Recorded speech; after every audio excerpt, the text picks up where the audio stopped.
Good evening. I'm on a wee bit later than I intended tonight because I fell asleep in front of the television. It happens. I didn't sleep a lot last night, hence the falling asleep in front of the TV, so it's probably not going to be a long stream if I'm looking after myself. But let's see what we find. And you can sit still, Bunny. You can sit on my lap if you want, but you need to not fidget so much. Echo's having an odd day after she spent most of the day sleeping in her little cubby in my office. She's been super needy this evening, and I don't know what's going on.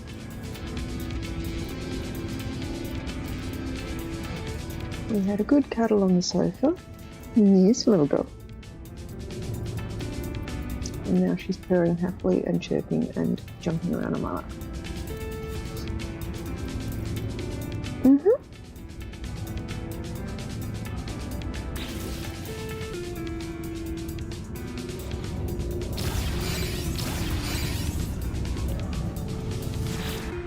Okay. I'm sure Echo would say hello if she knew to do so.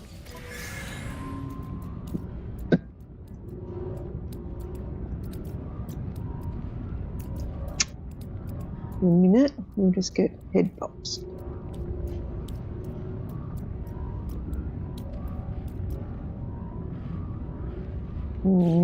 Head pops on me, not head pops on the keyboard, please.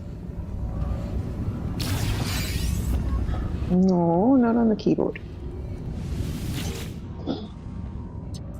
Don't make it into one of those sessions where I'm spending the first hour fighting with you.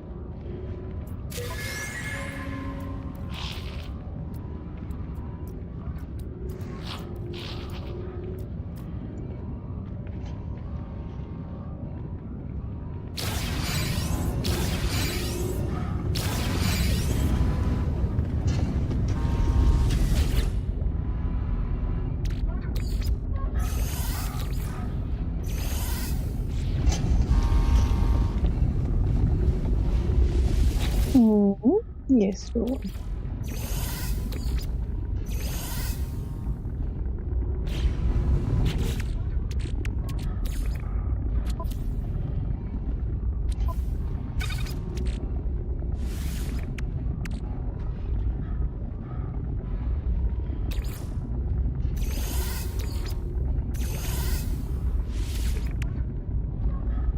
Stop it. Very nice little girl.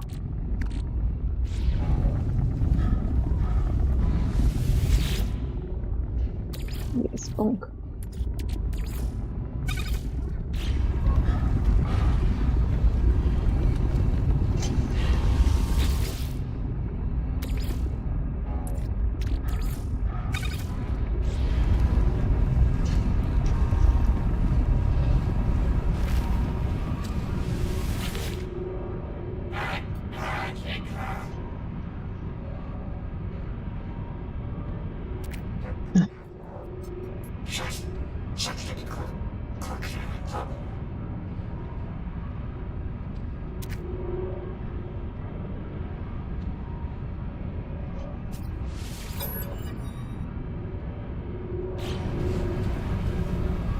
What you need to do? Alert. Navigational data received.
did I have to scoop up? I can't remember.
We do that, we'll send some ships off on some missions.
Let's go to my settlement, deal with whatever's going on there.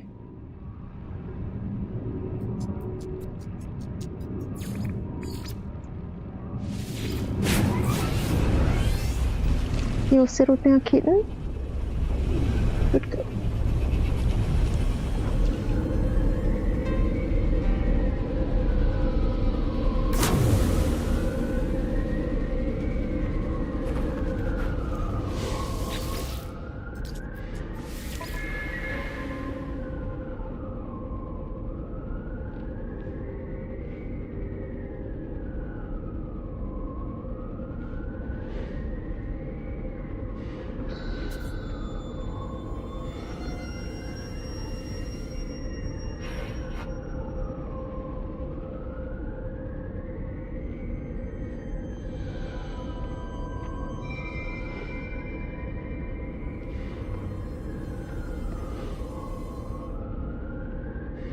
I think we're going to assign sewer duty.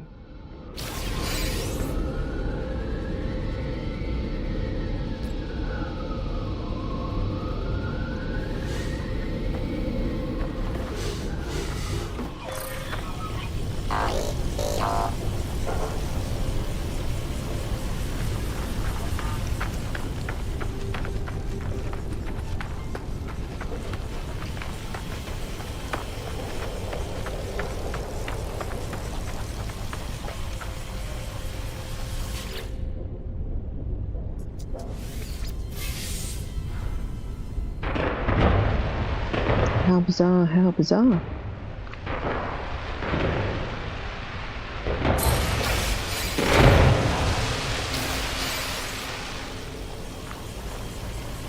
Can I upgrade this now? Do I have the right materials for that?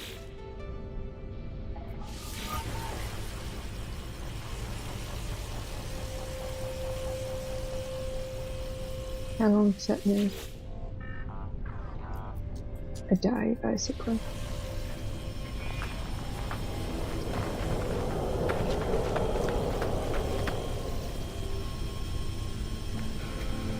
Has that still got the hoarding up around it?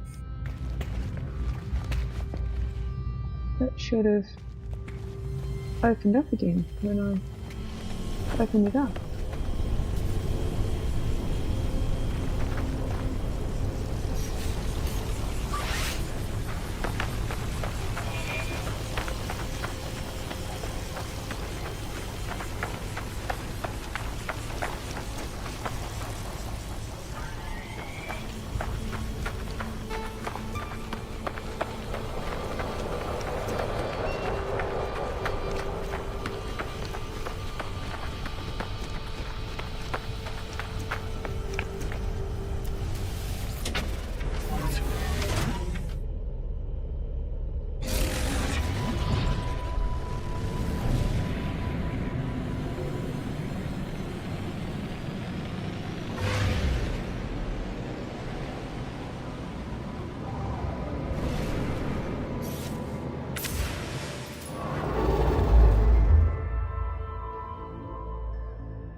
Here we go.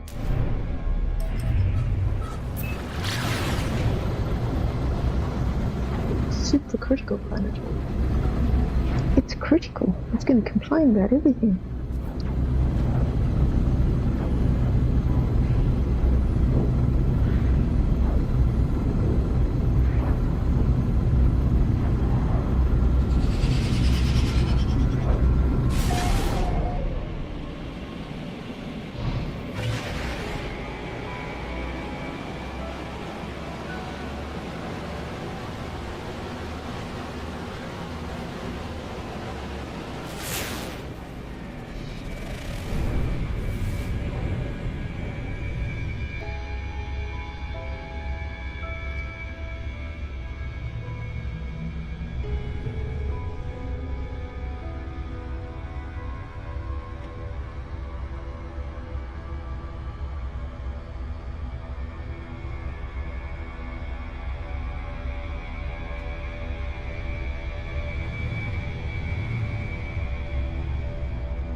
What did I do?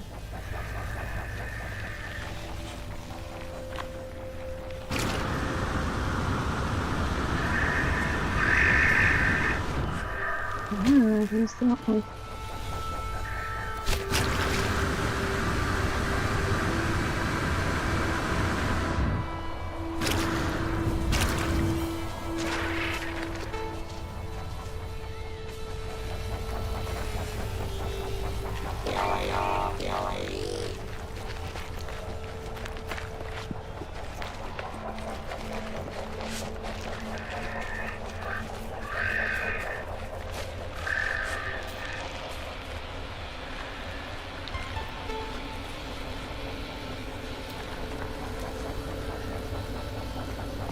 Were you laughing at me coming in upside down or something?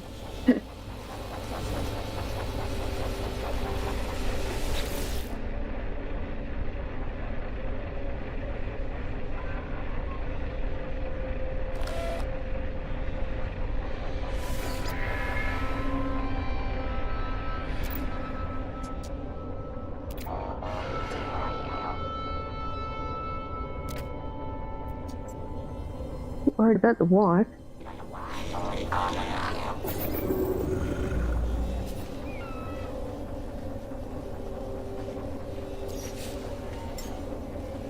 Technology recharge.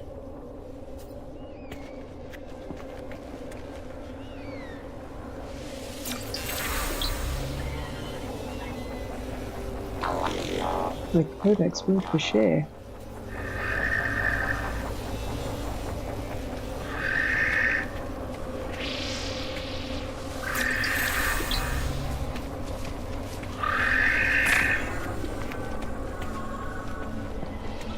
Sorry about the cough, Bunny.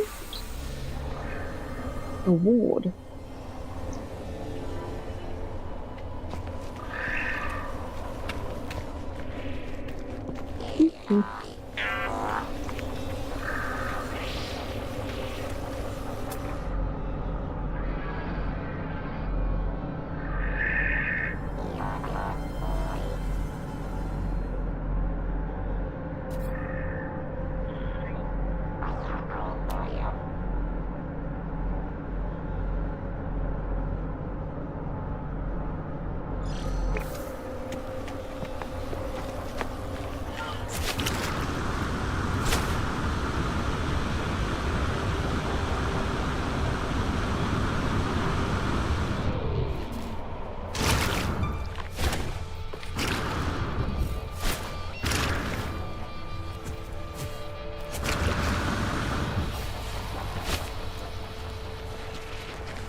Interesting.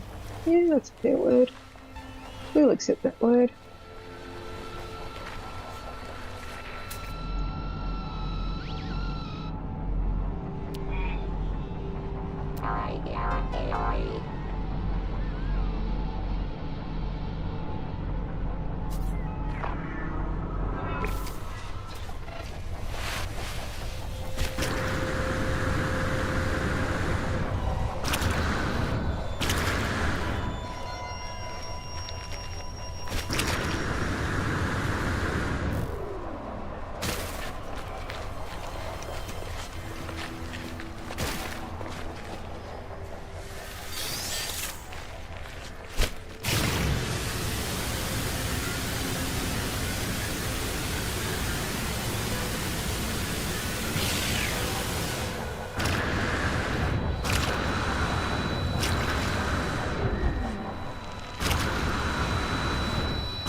Units received.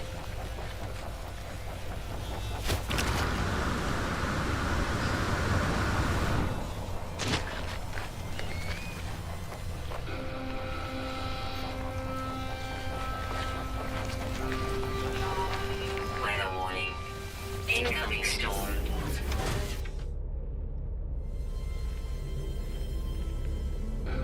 Yeah, gets a bit like that sometimes.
Got one little star over its head.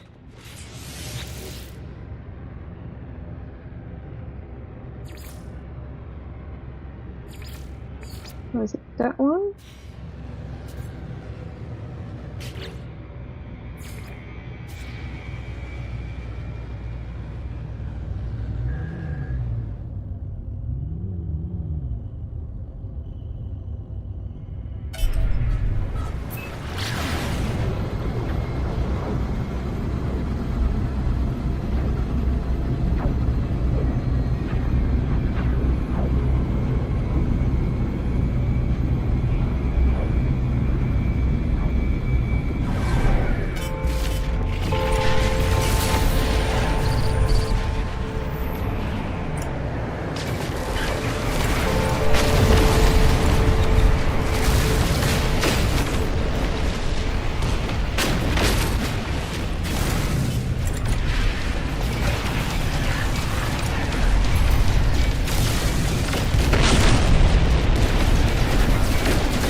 The mission. There's the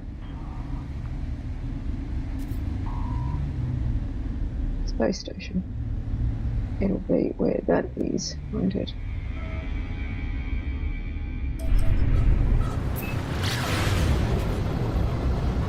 Clean planet.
There's the entrance.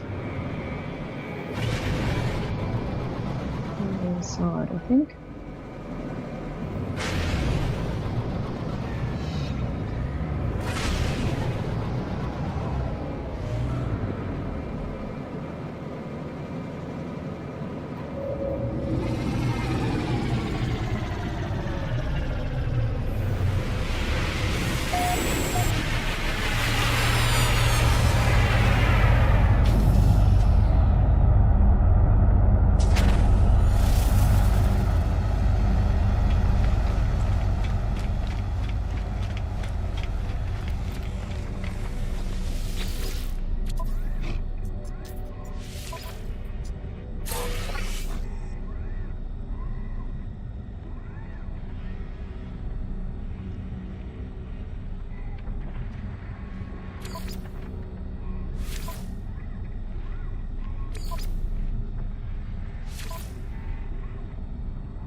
Product received. Product received.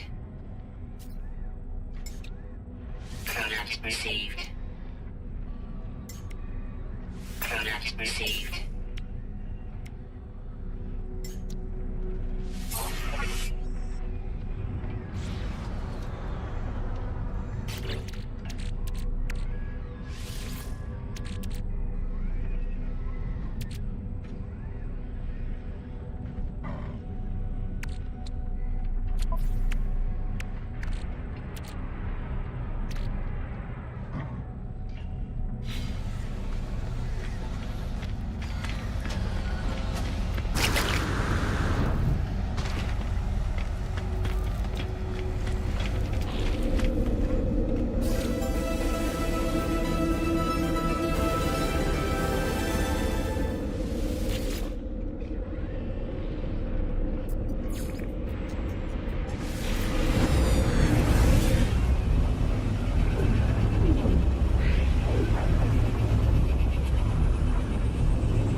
One hand in here and get one thing out of my inventory.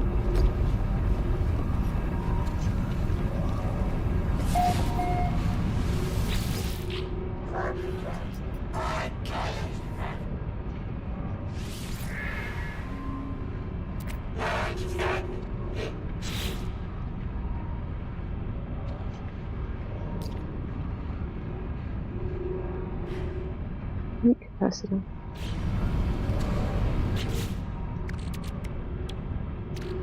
Can I make a heat capacitor?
There was something about the farm menu up here.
the right package.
Welcome to the hangout. I apologise in advance that I will probably be doing this in the most inefficient way possible because I get distracted really easily.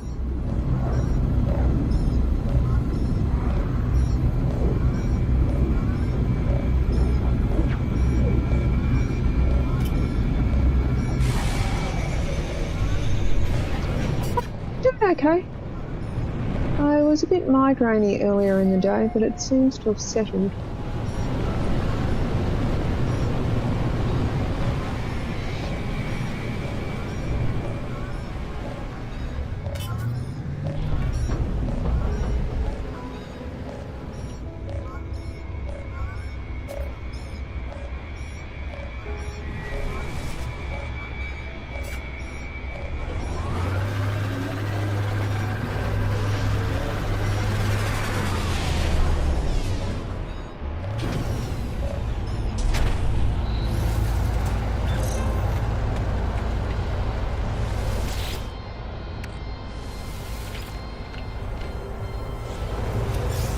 So are you a No Man's Sky player and that's why you stumbled by, or you're just randomly looking for gaming streams?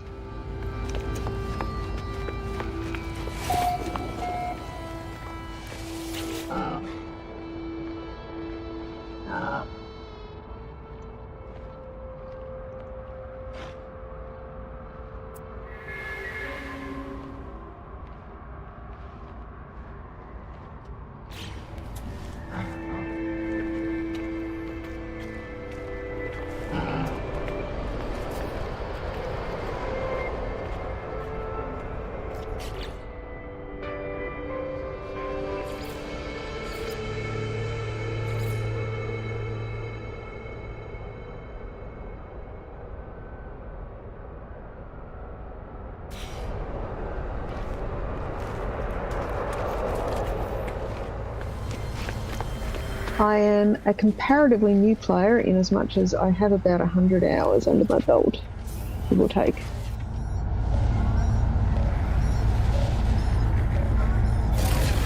I've done a couple of expeditions and I'm still working out how most of the mechanics work. I don't think I've really gotten out of... I think I've unlocked green engines on these ships, but not yet on my freighter, I think.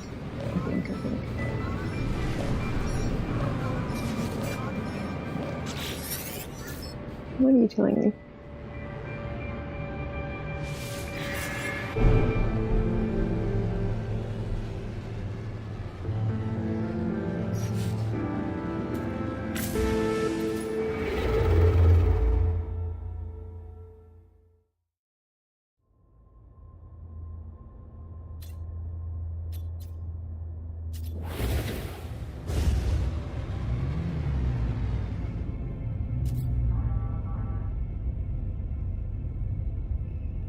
Where's the alien informant got to? Let's make sure we've got the correct mission selected. Urchins.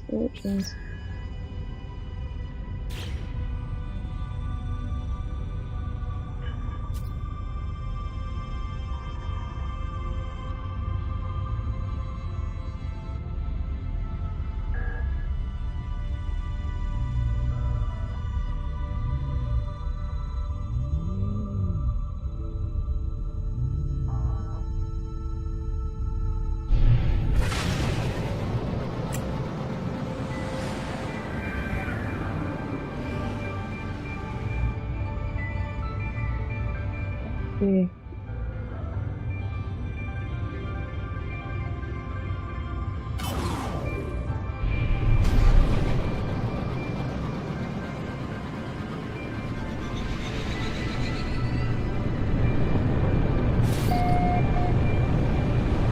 I get too easily distracted and confused. And I can't steer for heck. I do quite like this planet, it's quite pretty. Where are we going?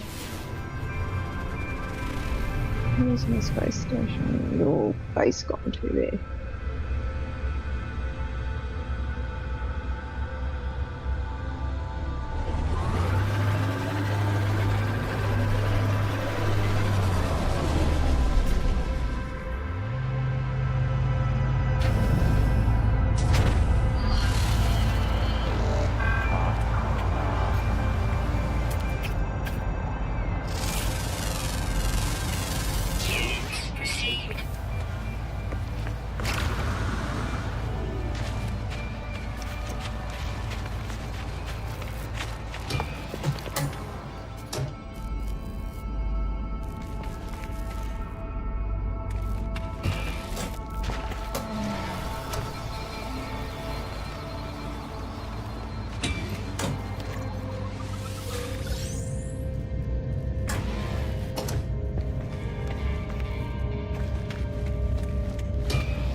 Some fossils. I need some fossils for something else.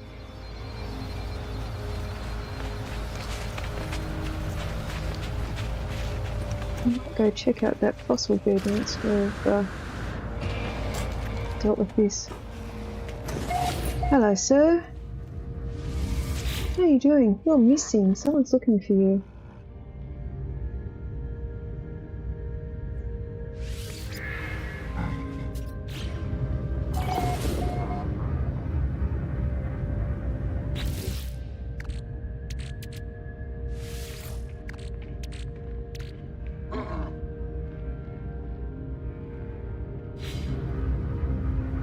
I'll find at those freighter bibs and bobs when I was over there. I think I got that at the last the relics expedition.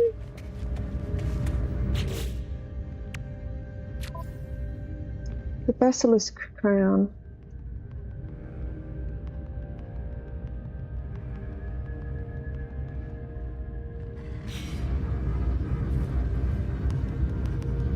Hey, Vamp.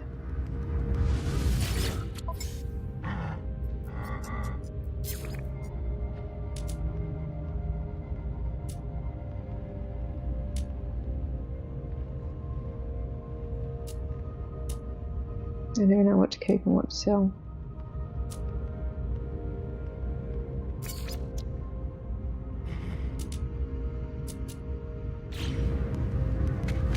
So I was going to dig up.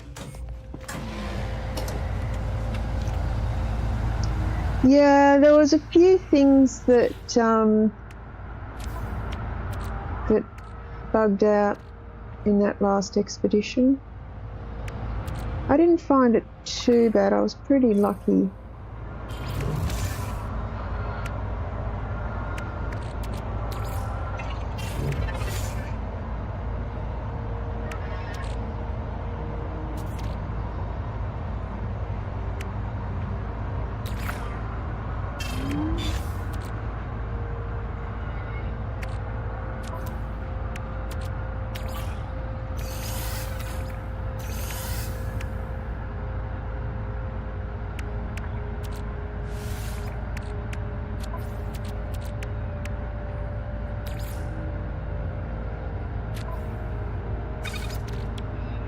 I do wish that it would auto-sort between available inventory types rather than and sort down the stacks for you.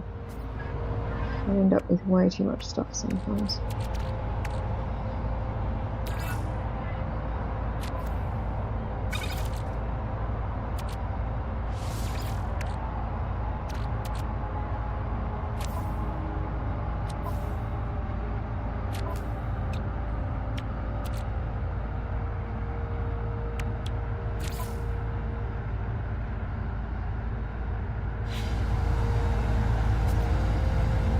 So I saw, let's save this location. I saw some fossils nearby.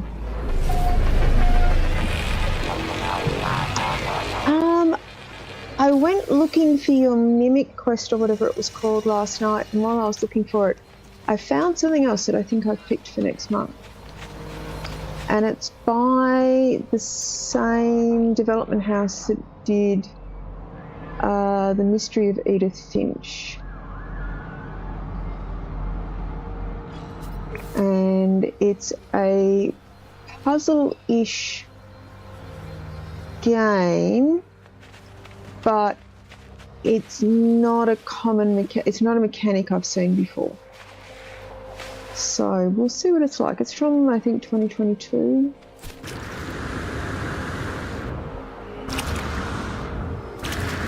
But it's something a little different. It had fairly positive reviews. So we'll see how it goes.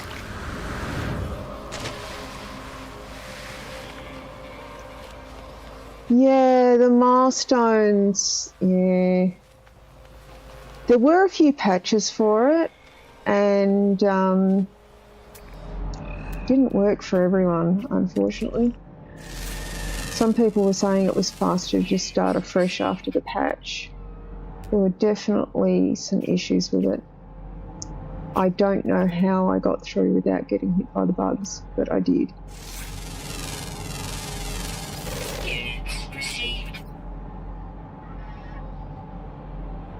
My other half got hit by the bugs and ended up, one of the people that follows him regularly on one of his streams, basically ferried him around from point to point to get the bits that he needed.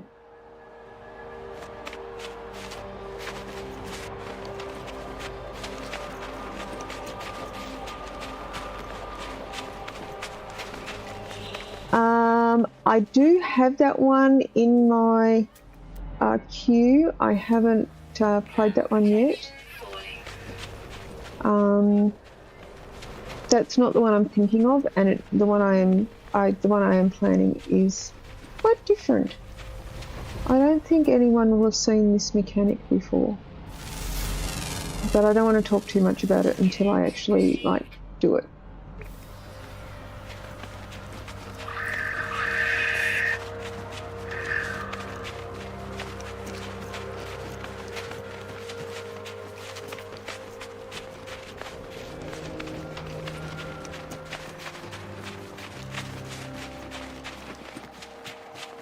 And as for the talking about language at the moment, I have a Baron Baffler I need to solve for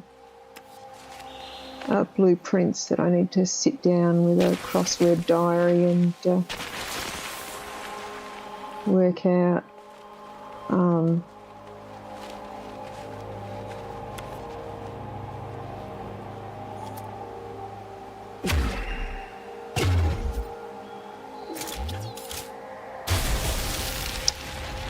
Work out how it goes.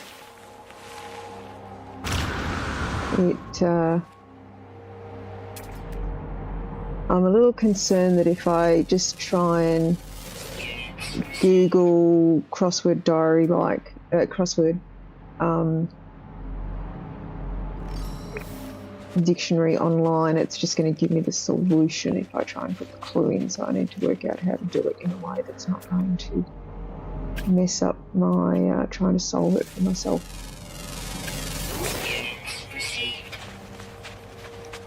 I have stumbled over far too many things by accident while trying to Google other things in blueprints.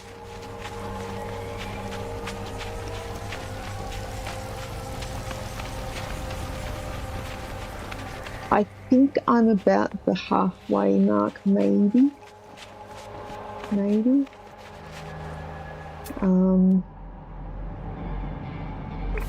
I have some stuff that isn't cooperating at the moment.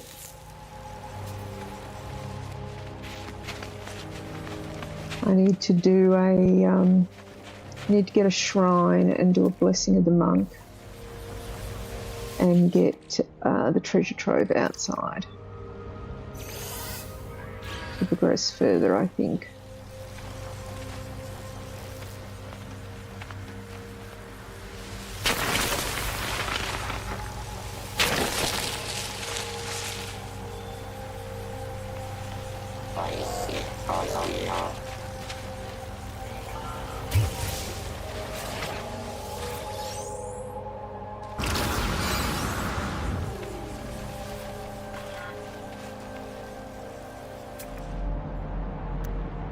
Fossils around.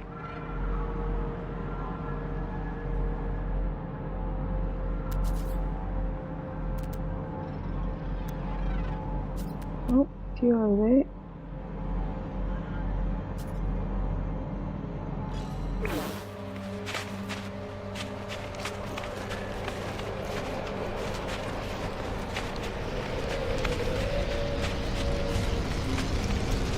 Mission to get a skeleton for something.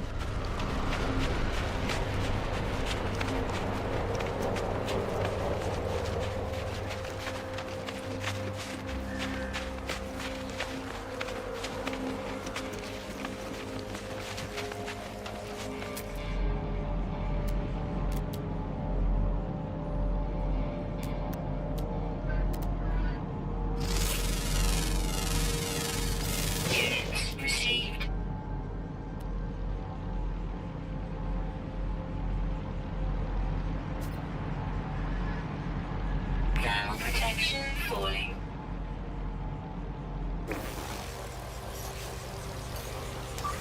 Technology recharge.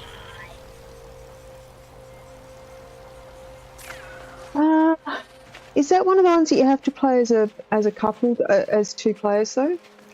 There's a few of those that I've looked at that I might play with Bream at some point, but they're sort of two-player puzzles or co-op puzzles. We did one last year, I'm trying to remember the name of it.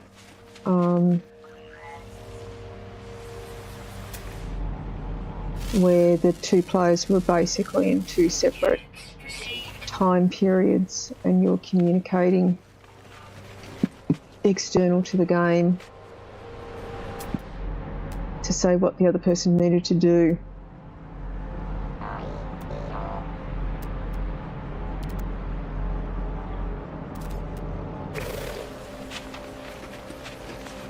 Okay.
That happens. Is that a rare animal that went away?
Sentinel getting in the way.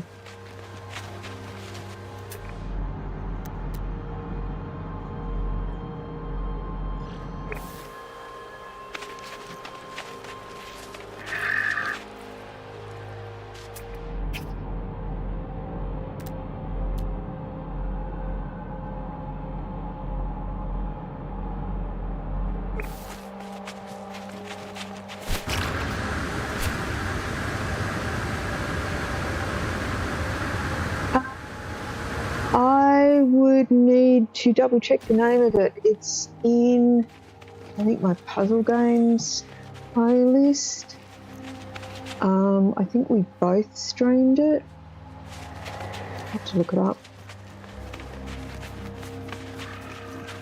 It had some togethery type name.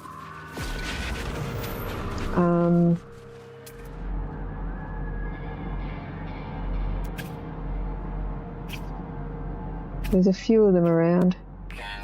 No, it wasn't TikTok.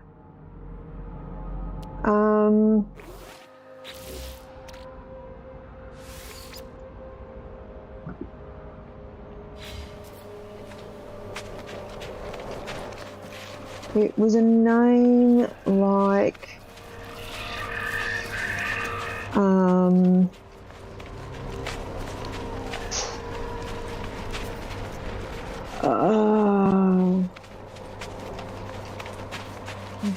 let me think.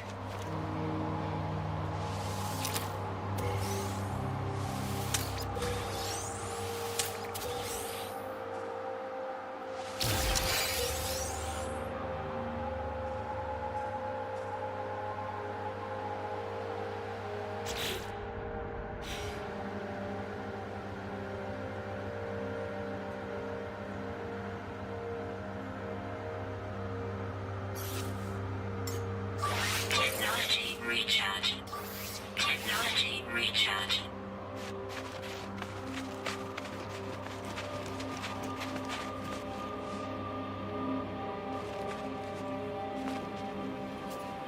No, it wasn't Adorable. Adorable was one I played solo.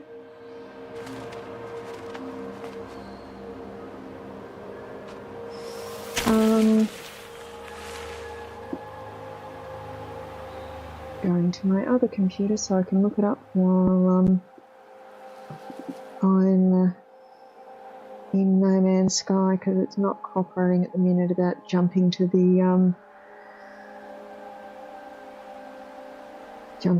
other screen. Sometimes it does, sometimes it won't. What have I got on my library?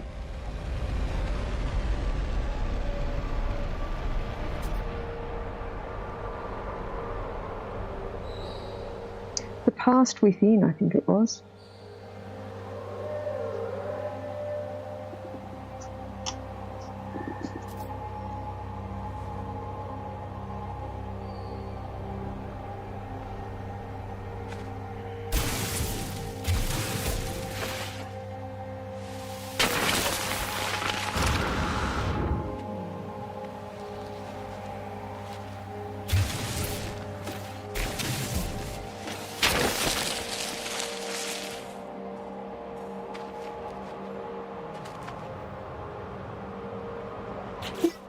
Got a couple of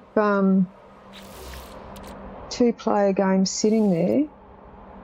It's just a question of what we have time to play. Now there was assemble and package a fossil. All right.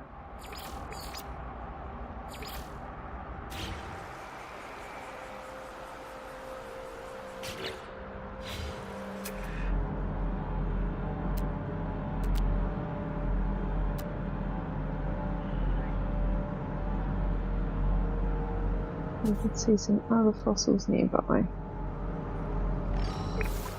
We'll grab those and then we'll call my ship in and then we'll fly off to find the person.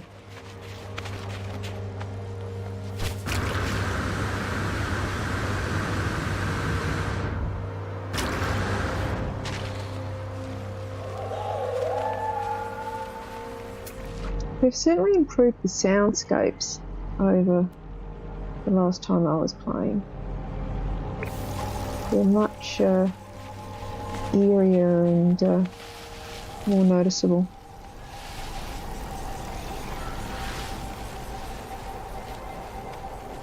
Floating rock. I built a base on a floating rock on another planet.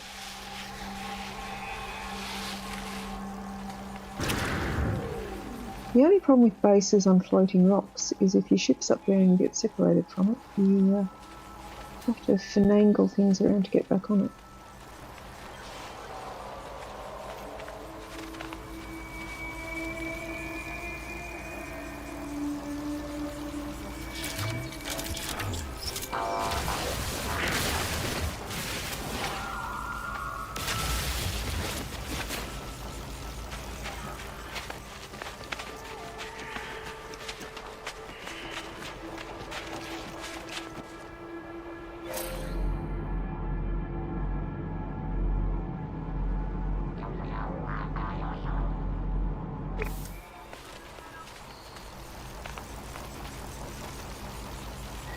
Got a hole in the ground. We'll just quickly check and see if we've got any of those underground critters I couldn't see before.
Jay?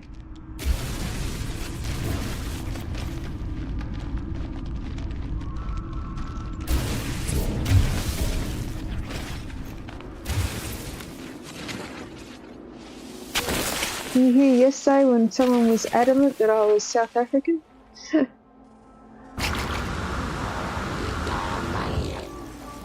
Which surprised me.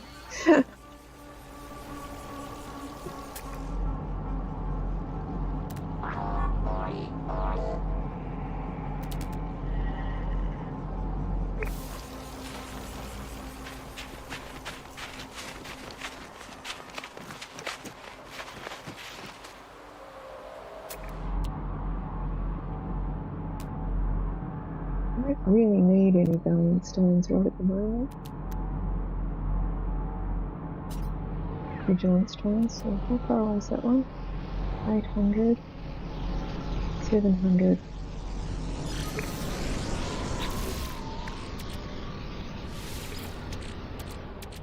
I haven't quite filled up my inventory with we've got some legs, some wings, some chests, some heads. We might have something buildable.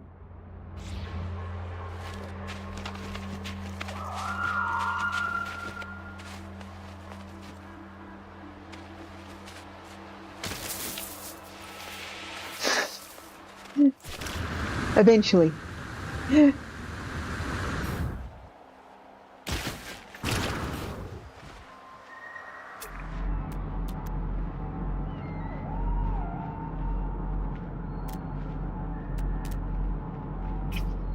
Had all sorts of fun this afternoon in a meeting trying to explain to a project manager the difference between disaster recovery and service assurance. Because I wrote a report for them last year about all the risks they had with the recoverability of one of the primary systems. And they're like, we need to have all of this stuff in the DR plan. I said, no, DR plan is just recovery. That's all risk avoidance stuff, so you don't have to do recovery. Doesn't belong in the recovery plan. have a very long document to write the next week.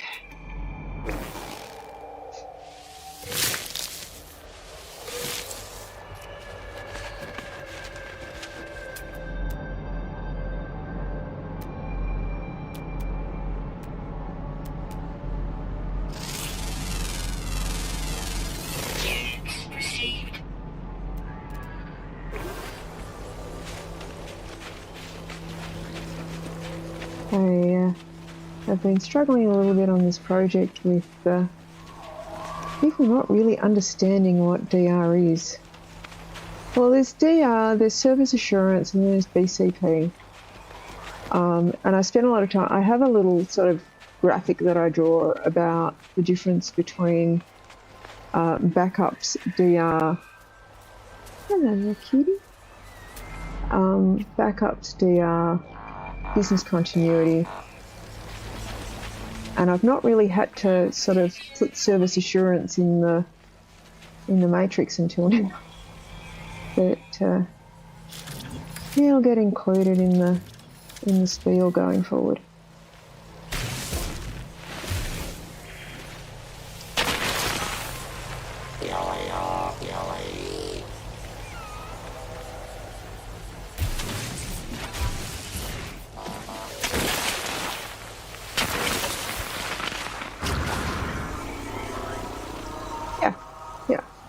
Avoiding the risk is definitely preferable than some of the alternatives, particularly with big, high availability cloud systems, because most of them do not play well with recovery if required, as we discovered last year doing a whole bunch of investigation, because we got tasked with doing a full restore test, and it was like, no. If we have to do a full restore, you're not going to like the cost or the amount of time it's going to take. It's certainly not going to meet the RTO objectives.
There is a lot of misunderstandings about what you can and can't do with DR. It has been an interesting year moving from doing DR planning around self-managed data centers to doing DR planning for cloud, fully hosted by external third party. There have definitely been things on my list that I had not previously considered. A lot of traditional DR planning is around hardware failure, where you are wholly responsible for the data center. Fully hosted is a very different kettle of fish with a whole bunch of very different risks.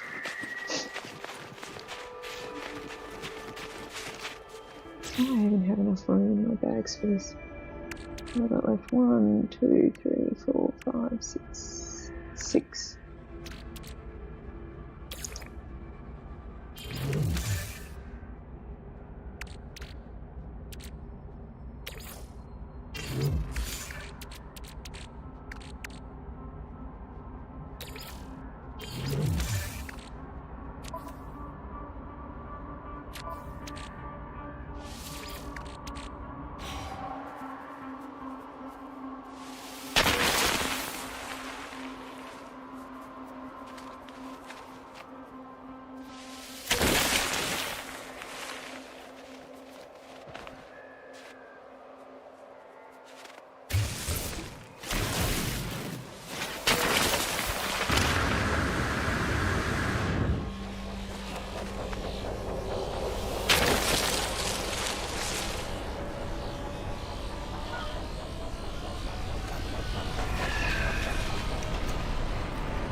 Yeah. There is a small degree of that involved. I do not like being told that Plan A is insufficient. I mean, honestly, they're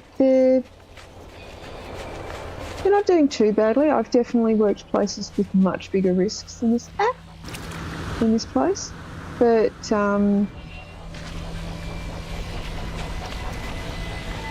like everywhere,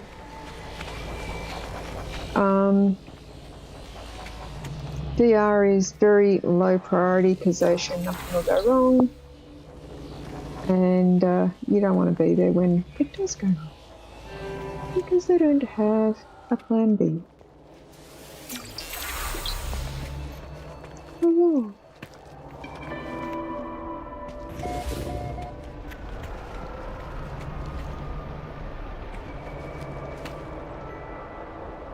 oh, dickhead.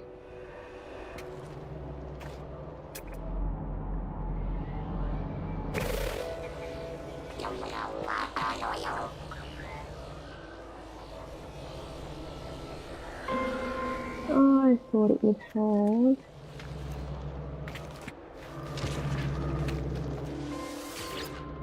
The king clock.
There's so many Discord friend requests from people from servers that really have no reason to be sending me friend requests.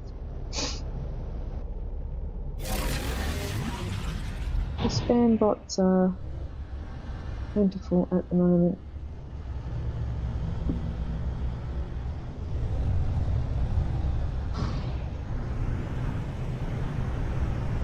And over there.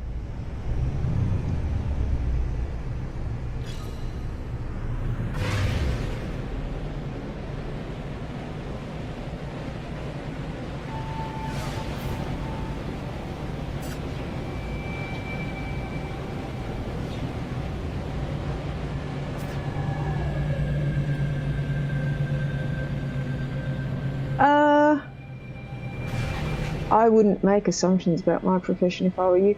I am nominally a business analyst. I've been a BA for a bit over 25 years. I spent about a decade in assorted IT roles prior to that, including system support.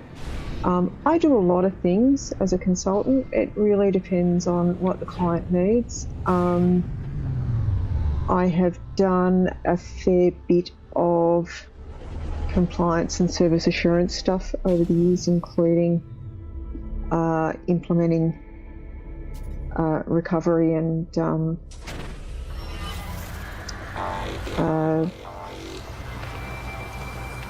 redundancies into systems and things for different types of systems. While I haven't worked directly with BAMP, I've worked with people that have formerly worked with VAMP setting up networks, where I had to manage with the organisation's red teams for ensuring we had processes in place if we had to do large-scale recovery for statewide systems. That's always fun. I kind of had to learn VR and recovery on fairly critical, cannot fail systems, so it makes you a bit fussy.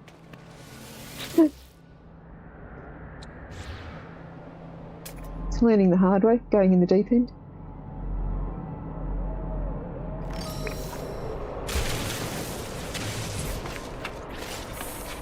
One of my former bosses, who used to work for an organisation that Vamp used to work for, his way of testing vendors is he will smash critical components to test if they have in fact got in-country replacements as per the contract.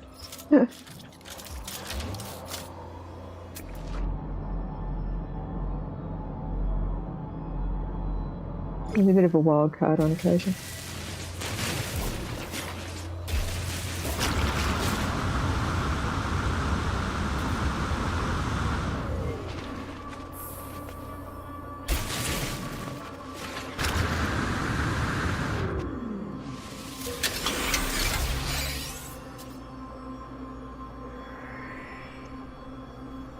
Not that sort of redundancy, Keith, but yeah, been there, done that. Yep. One of the joys of having worked in IT is for the better part of 35 years is I've been made redundant quite a bit. The irony was I started in architecture, as in buildings, and moved to IT. Look at the stability.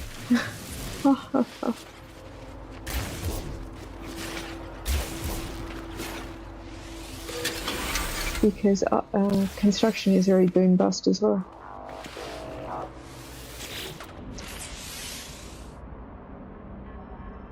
That's okay. No problem whatsoever.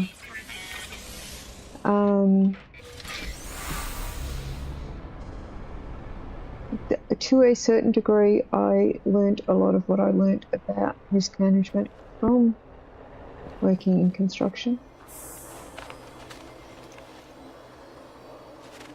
Well, yes, first day of architecture school, they said if you're here for the money, go do plumbing.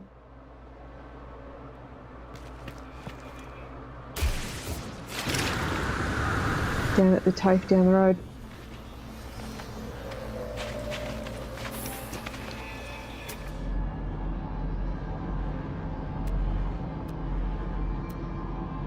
There was a building nearby that I saw.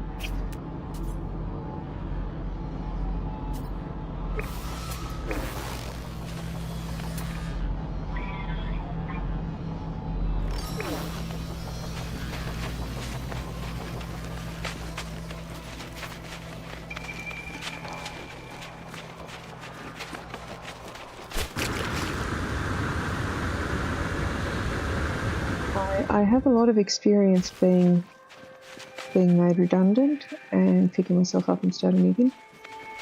My old man was a Sparky, so I grew up around building sites pretty much.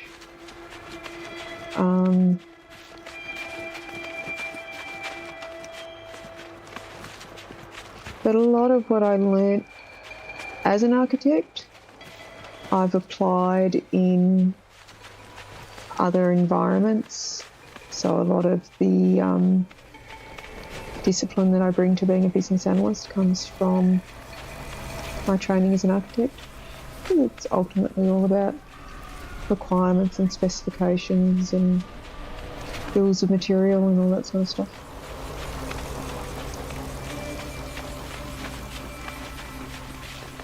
And compliance with regulations and what does the client need as opposed to what does the client think they want, and what can the client afford, and what are the constraints that you have in place from existing systems.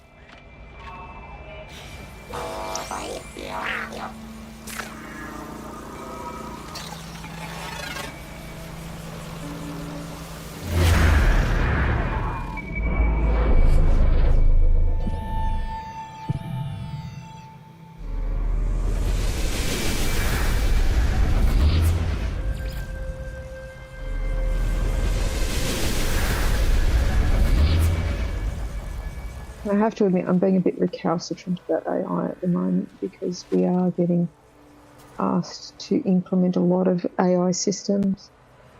And to be honest, all the stuff that they want us to do with it, I don't know that that's the best application for it. I'd rather do it by hand so that I've understood it, because they're generally not so good at verifying needs terribly well. They just take it as read.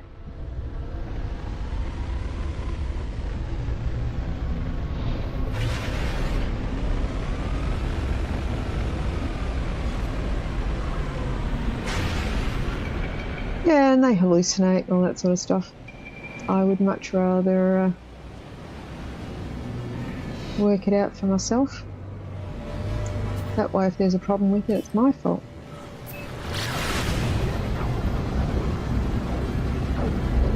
I have friends that do AI research,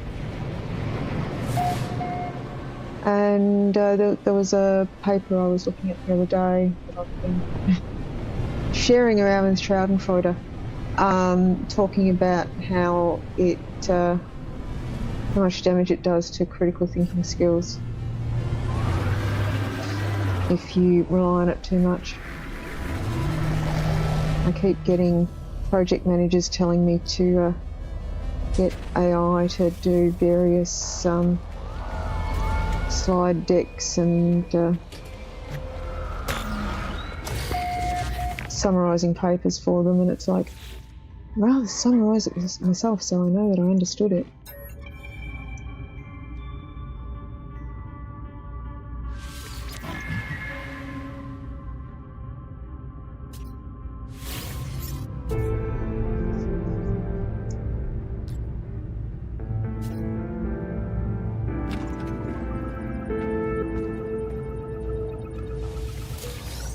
Yeah, well, they do tend to make things up, and one of the things that annoys me is they won't admit when they don't know something.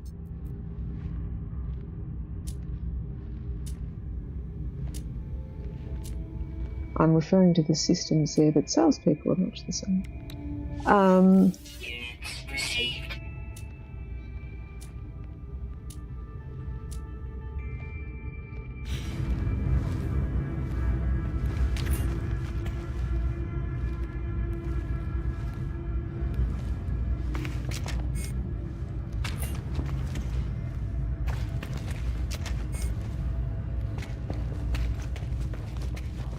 Anything interesting?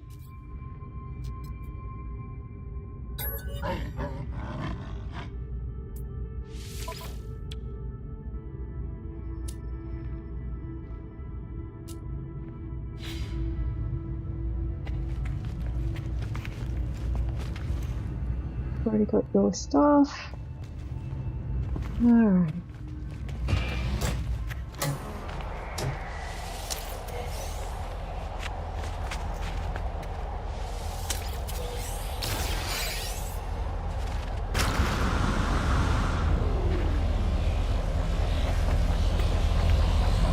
Need to scan some things.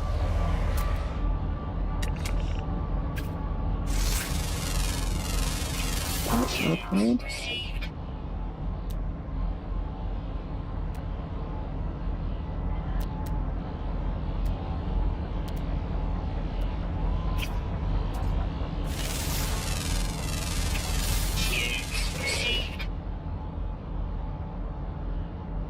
Thrown off his server because of a crash or a network outage, or because he did that and he got kicked off by the GMs.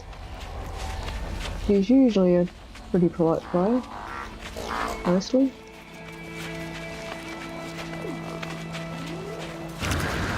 Crashes happen, as does maintenance.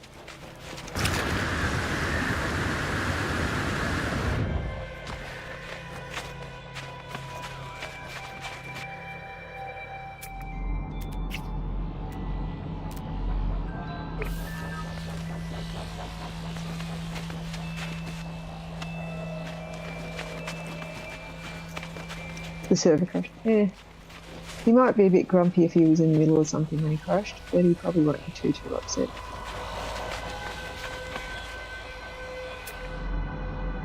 These are the risks of particularly private servers. They tend not to have the same degree of infrastructure.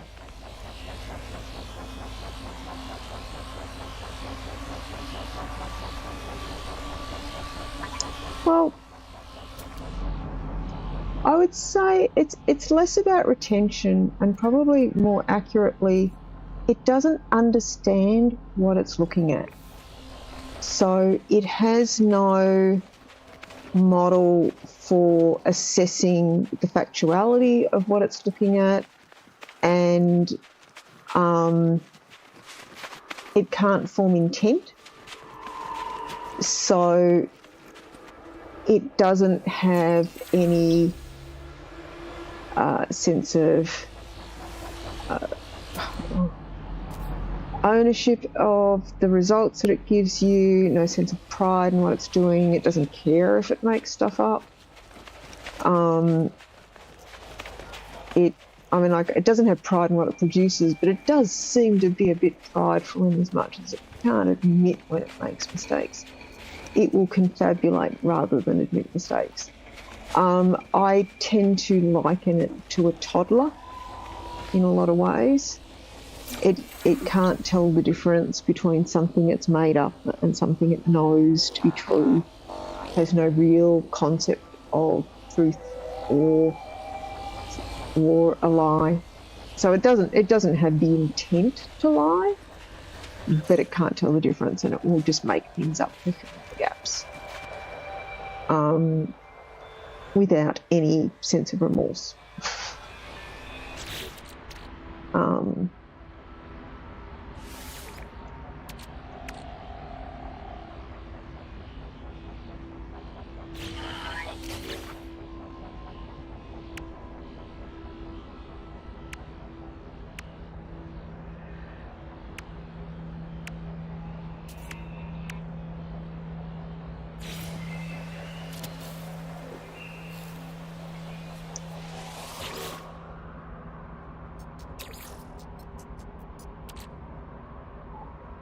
Hello.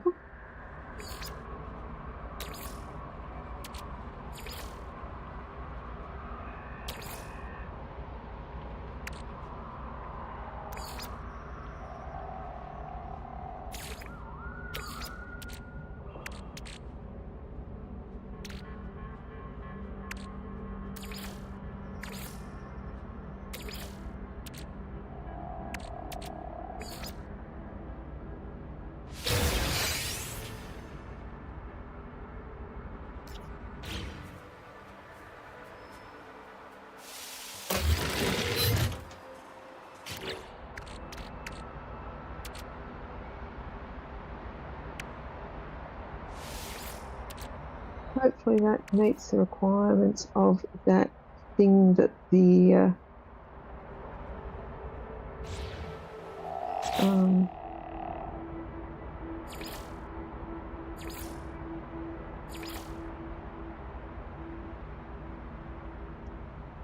hopefully that meets what he wanted. Alright, so we have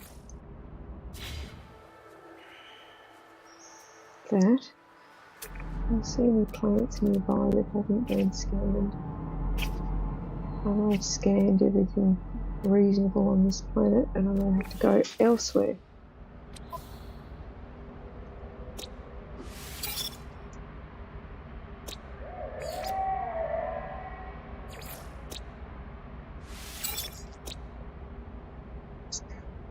Yes, I heard, I was told. Oh,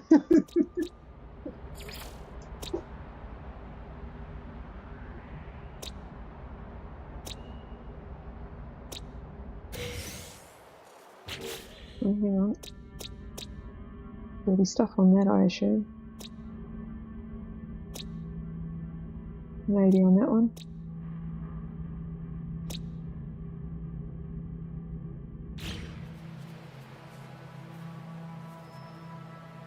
How far away is my ship? Not too far.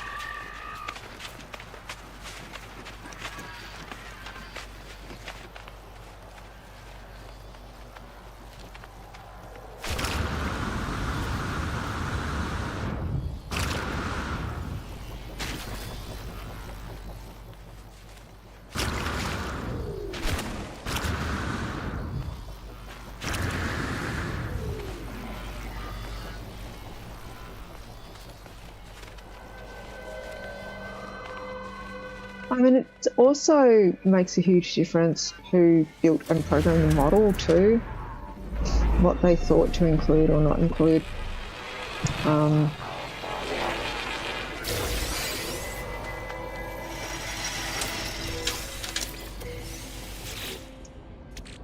It tends to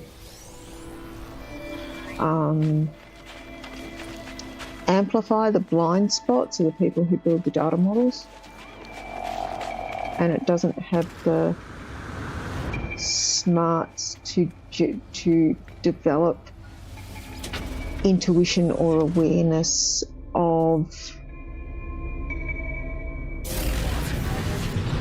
when there are blind spots. Like, it can't go, oh, that doesn't make sense, maybe there's something I haven't considered.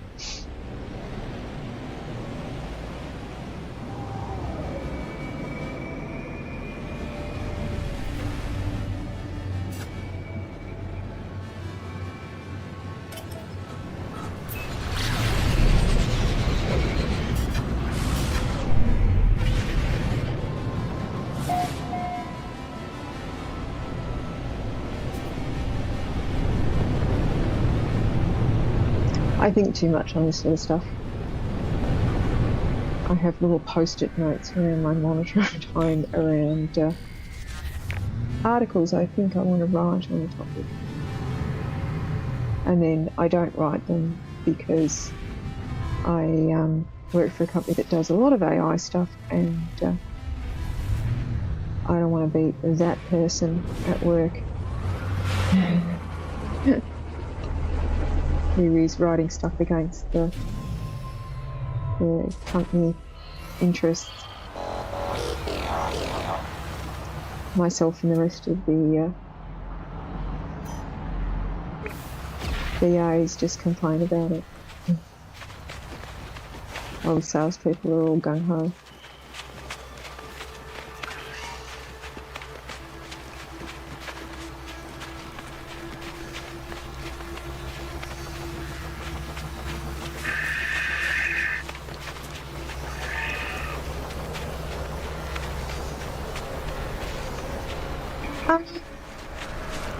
Look, AI probably doesn't have the capability to harm by itself at the moment, but people following its recommendations without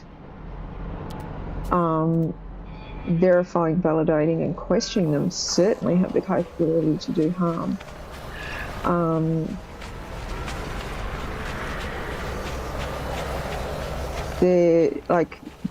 There are definitely organisations looking to use AI to do decision making for things that could very well have life and death consequences for some of their customers. Particularly if you look at some of the sort of health insurance companies in the US are looking to use AI for doing claims processing, which, as heartless as Yep, absolutely knowns and unknowns. As heartless as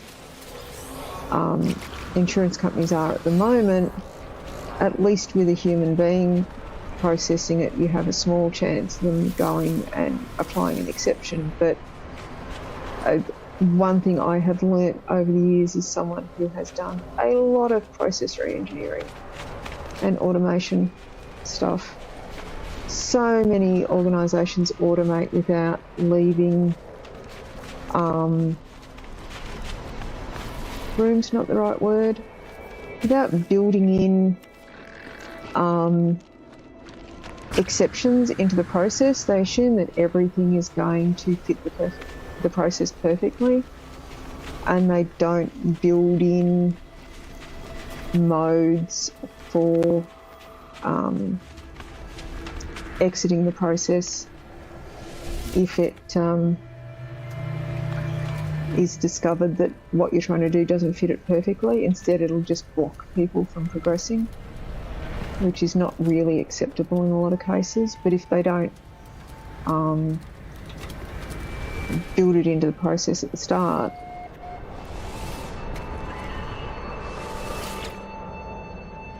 and you're processing it all through something like an AI automated process,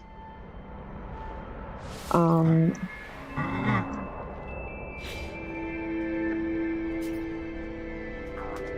client's responsible for what they're going to do with that information. Okay, I hope I haven't just condemned someone because a hitman's coming.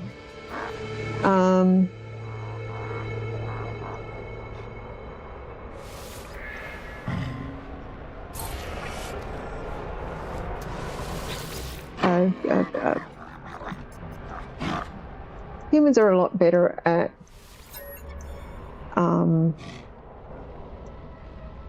accommodating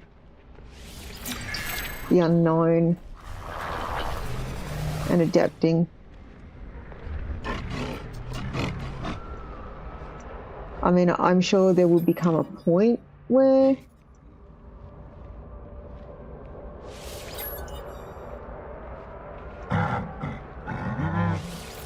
I'm assuming there'll be a point where AIs will get smart enough to do all that, but they're not there yet.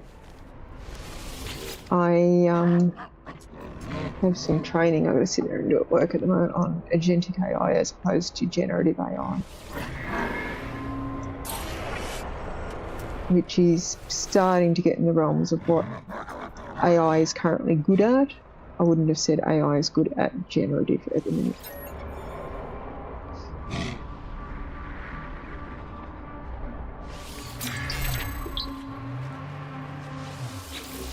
It's good at doing mashups.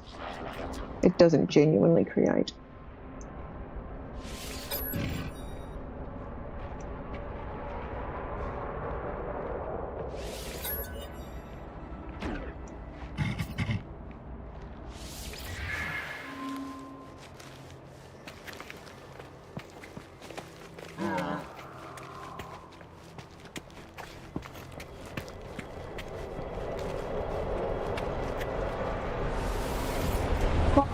So, like, on the topic of harm that AI can do, it's not AI doing it directly. It's being done indirectly. But one of the harms being done at the moment is a lot of organisations are assuming that they can replace entry-level workers with AI, which means we aren't training graduates or sort of entry-level jobs, and when people leave at more senior levels of the organisation, we're not going to have people with the basic skills who've been trained how to do those mid-range and high-level jobs, and that's going to be a problem.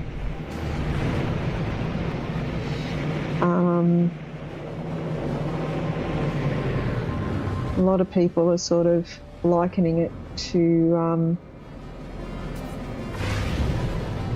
idiocracy, but I would have said a better comparison would be something like if you've ever seen the TV series for The Hitchhiker's Guide to the Galaxy and the Golgafrinchen Arc B, where it's a bunch of people on a spaceship who have no idea what's going on and how it works, and their hairdressers and telephone sanitisers and the like. And when things go wrong, they just have no frame of reference for how to resolve it. And that's not to diss on hairdressers or telephone sanitisers or any other sort of cleaning services. They're all essential skills, but they're not the only skills that we need in the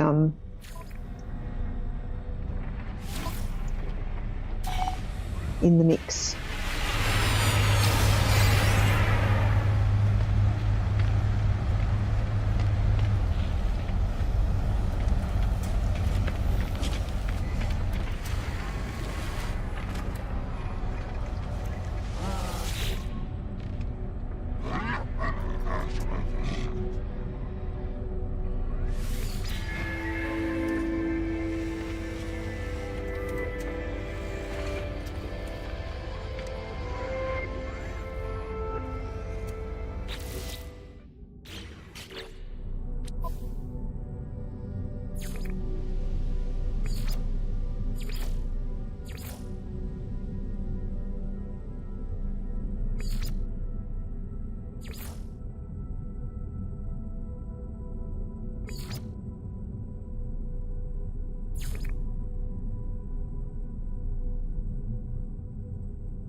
Return to farmer, return to the scientist.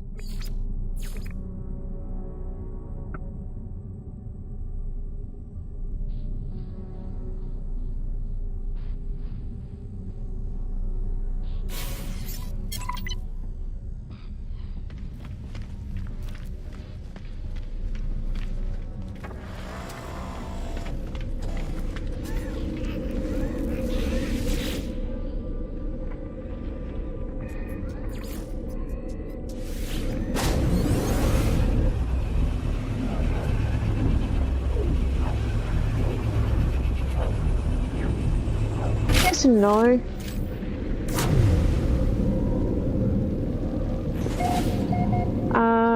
I mean, there are definitely people who are more skilled at running different types of companies than others. An example would be Brem works for a very specific type of organisation where they consistently have problems with people coming in from standard corporate environments, and they don't understand the intricacies of the type of organisation that they're working for. And they can have very specific regulatory constraints on them and international treaties on them that are impacted if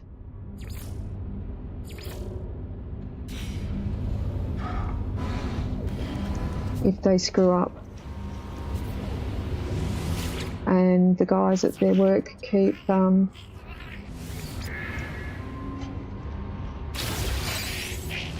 blocking access to things that they really, really need access to.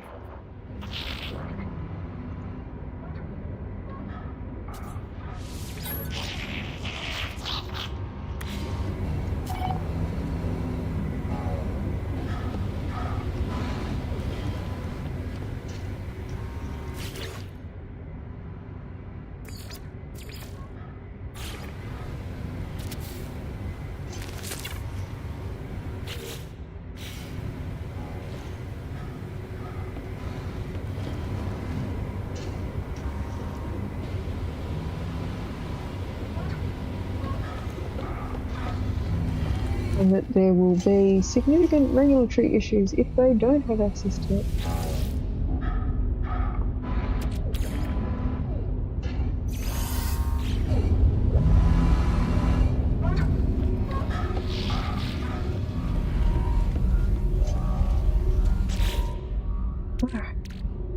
Let's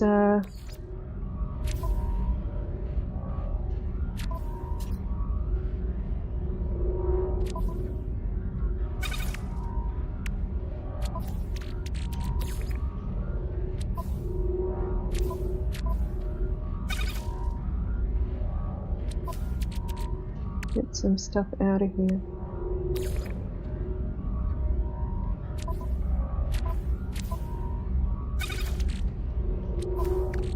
Clear up some bag space.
Woken up, baby kitten.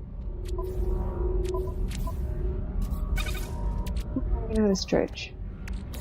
That's nice.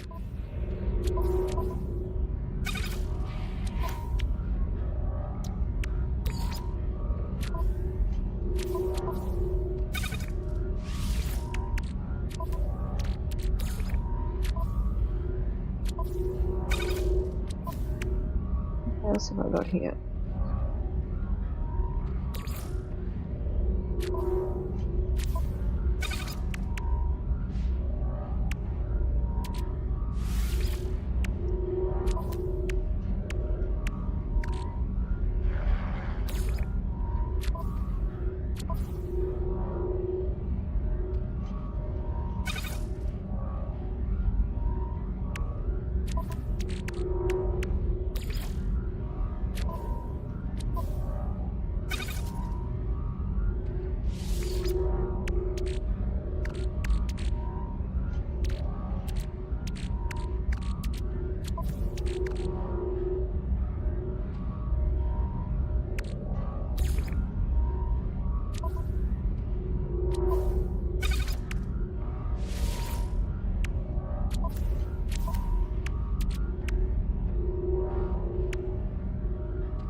Now, I think I have some Gravitino balls.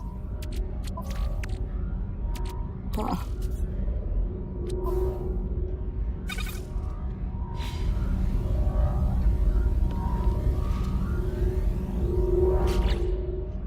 Log, log, log. Log, log. I remember it's Ren and Stimpy. Well, not you old.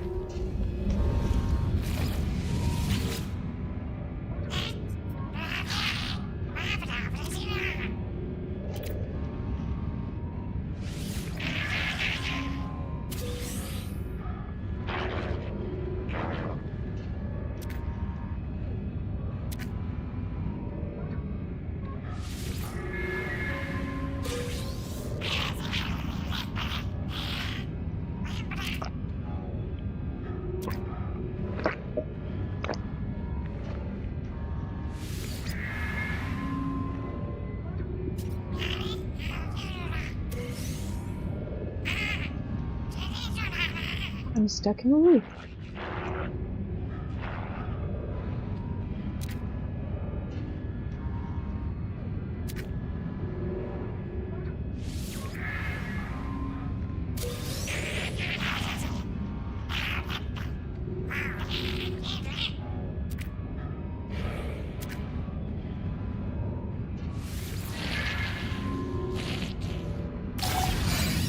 I'm giving you a ton of them.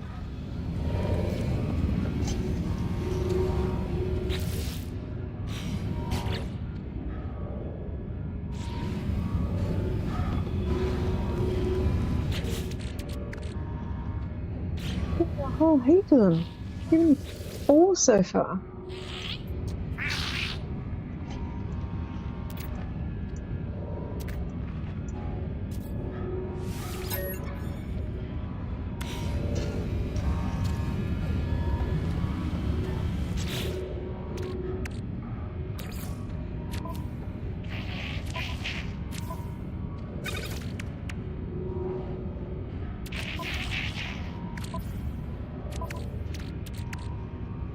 More died, more died, more died.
Okay.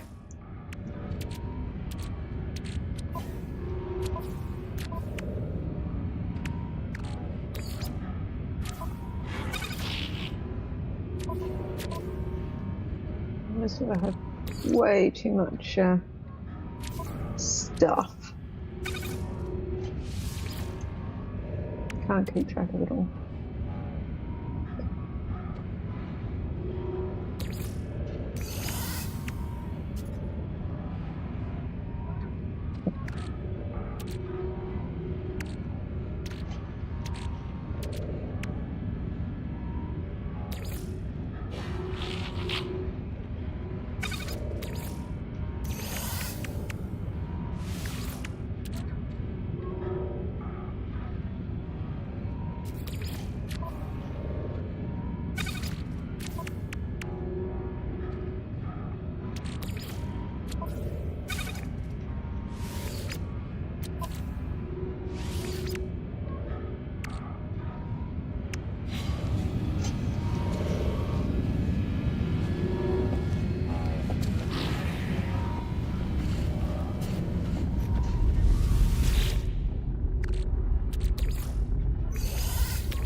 received. Units received.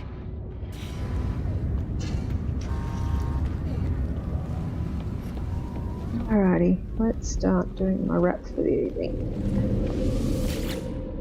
Because it is late and I should be in bed. Alright, let's go check out my settlement.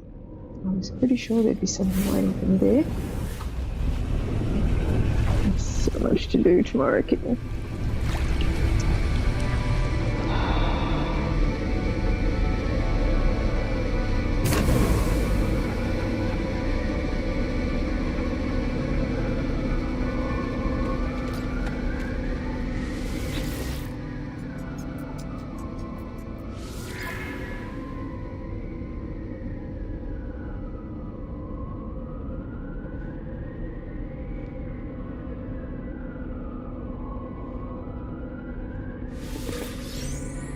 Take the suspicious life support module.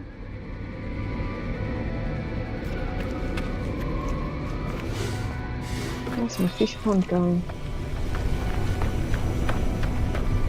And has the bazaar reopened now that I've gone off planet and back?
Alright, that one's not happening today.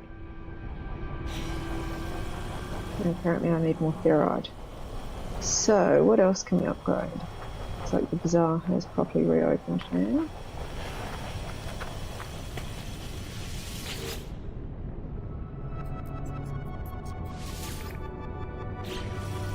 I have one of those on my photo.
At some point I need to hold some of these.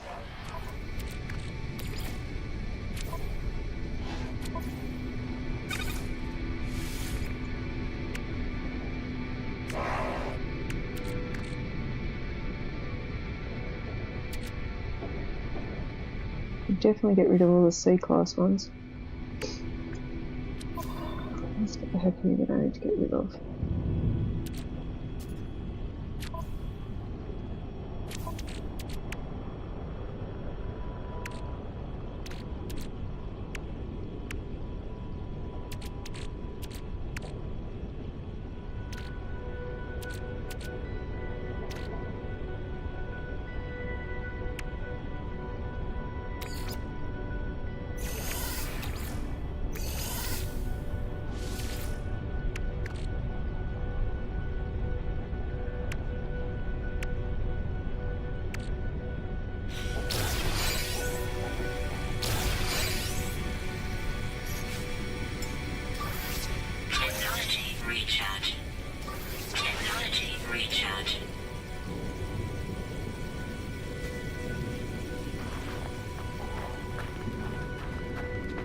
Alright, fam.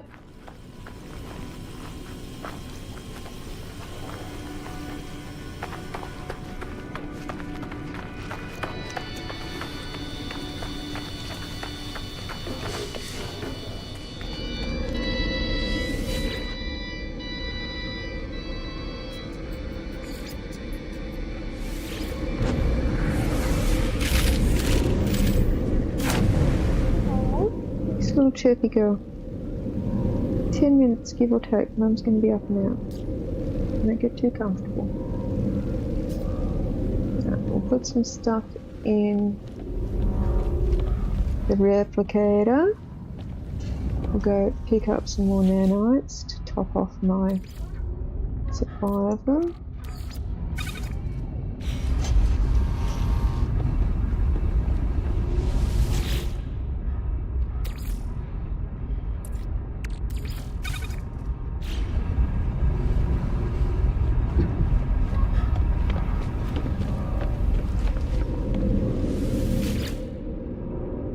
Completed a few missions, even if we did go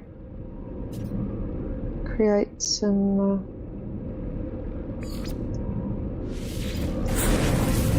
probably put more in my log than I finished.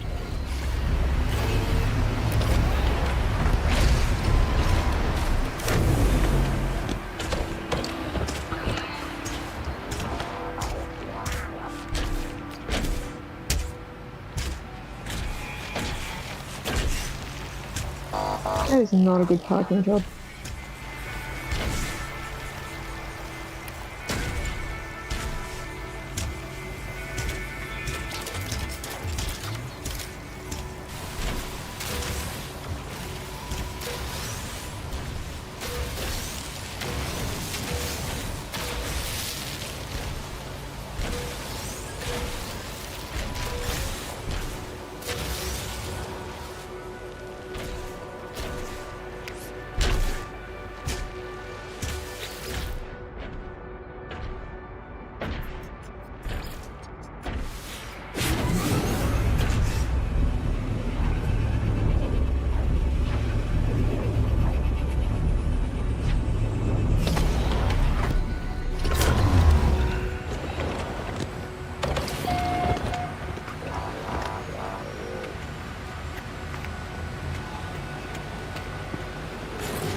You're wondering why I bothered to put a roof on this one, because this is another planet that gets gravity disruptions, and I have been here collecting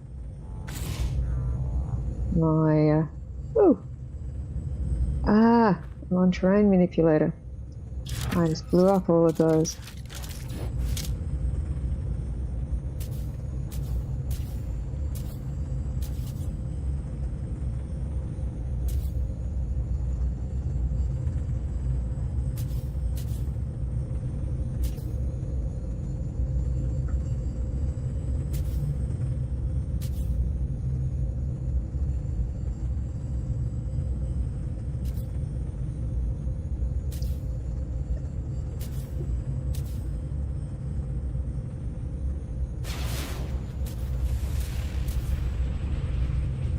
What's the...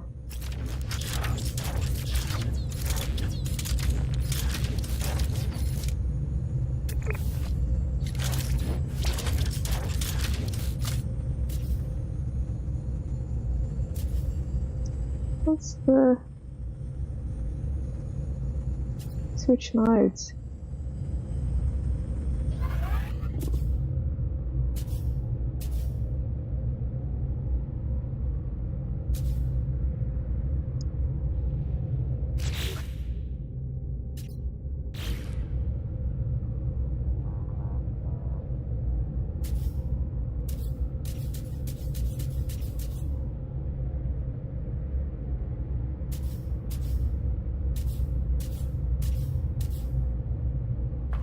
I want to fill in that floor.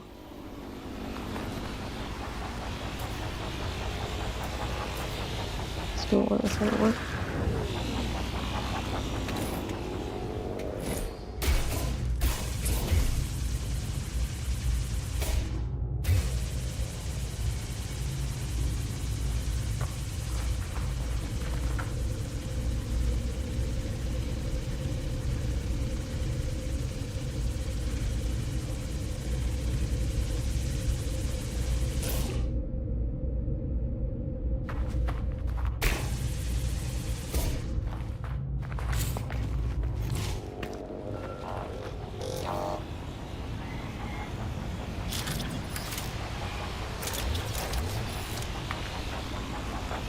Yep, it's a waste.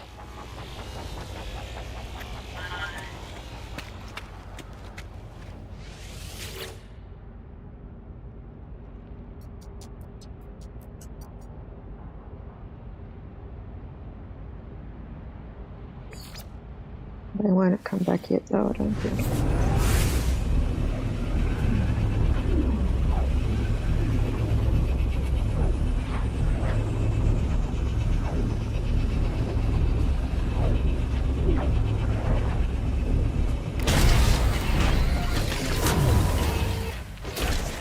I don't think they will have restored yet, but let's have a look and see.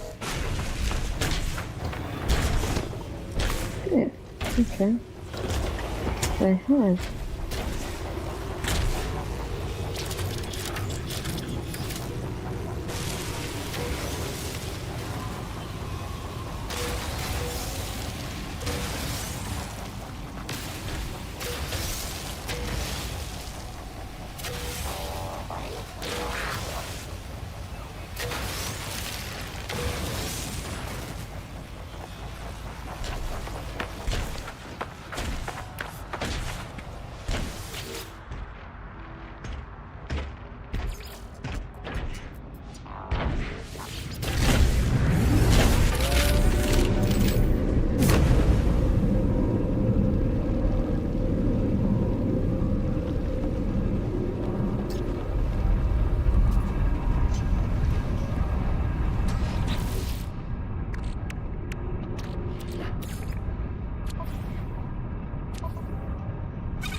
Let's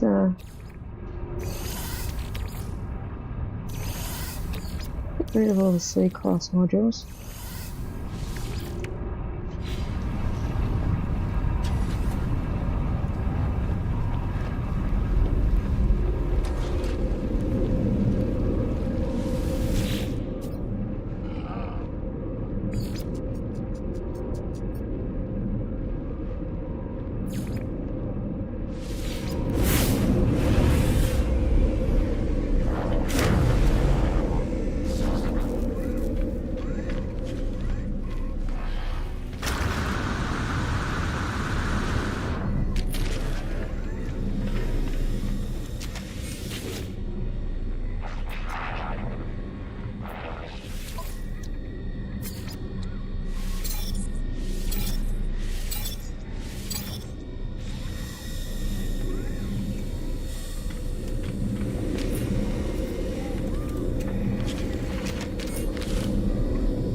Coordinates received.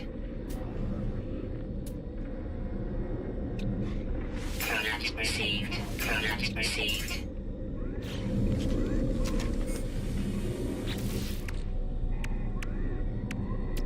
I have a distinct impression that these are not going to be things that I can fit. They're probably all... Oh, that one can. Okay.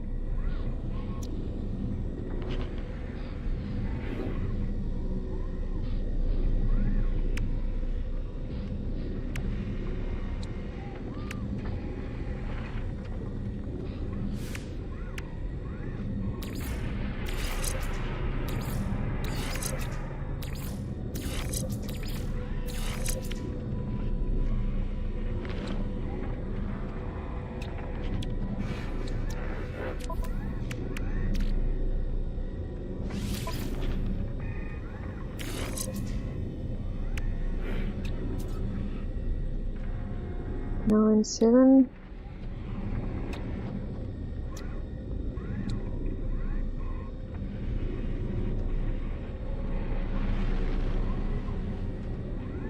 Scan radius 65%, 99.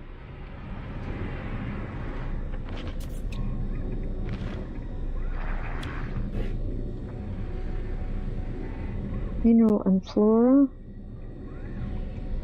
Mineral and flora. Mineral and flora 31. 33. Flora 7. Flora 7. Oh, I reckon.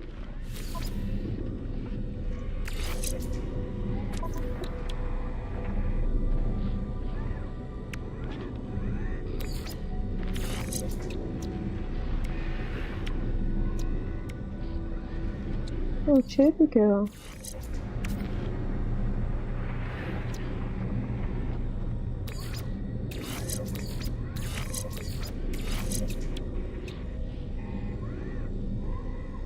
Oh. Well. Alright. What was the last bit I had there?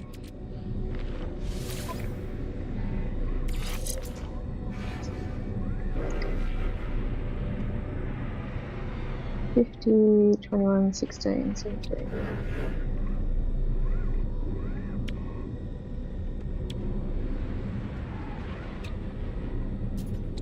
Right, they're not always in the same order.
So it looks like I've got some spots for some bulk caster upgrades.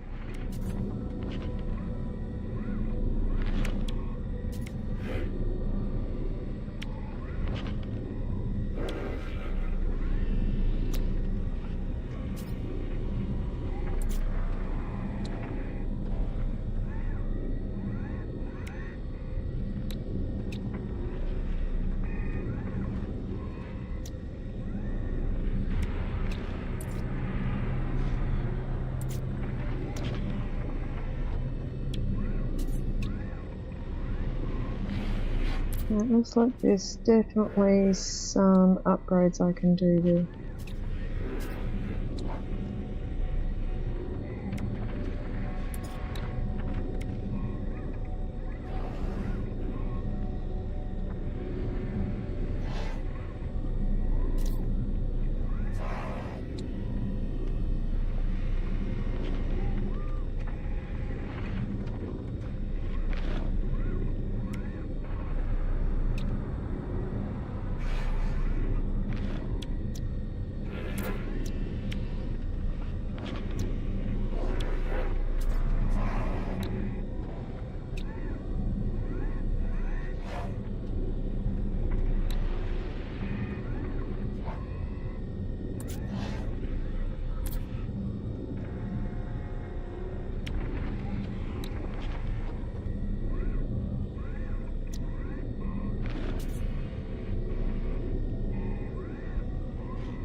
looks like it's just a cosmetic difference between the two. Technology installed.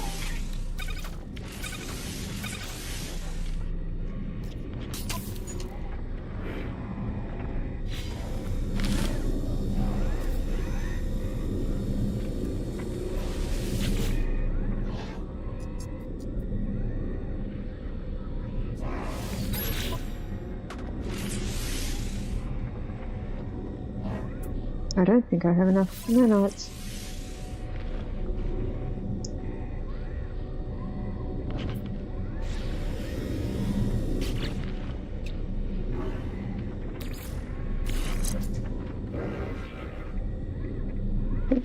I need to work some stuff out here by the look of it.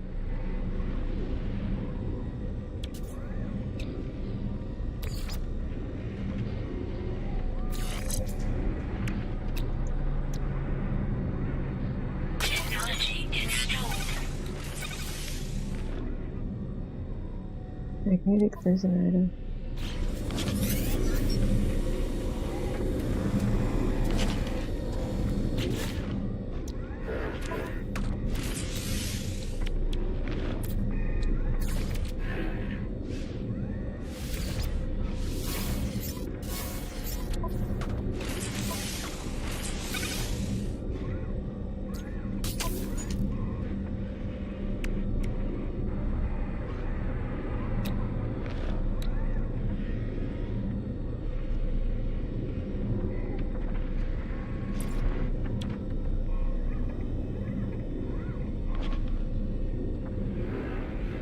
Technology installed.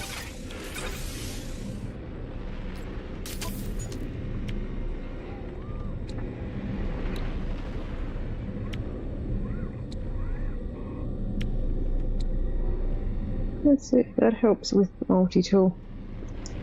Alright.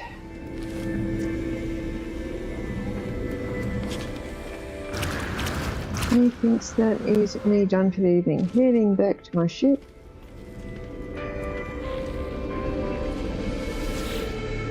Thanks everyone who came to hang out. I can see someone's just joined just as I'm about to log off.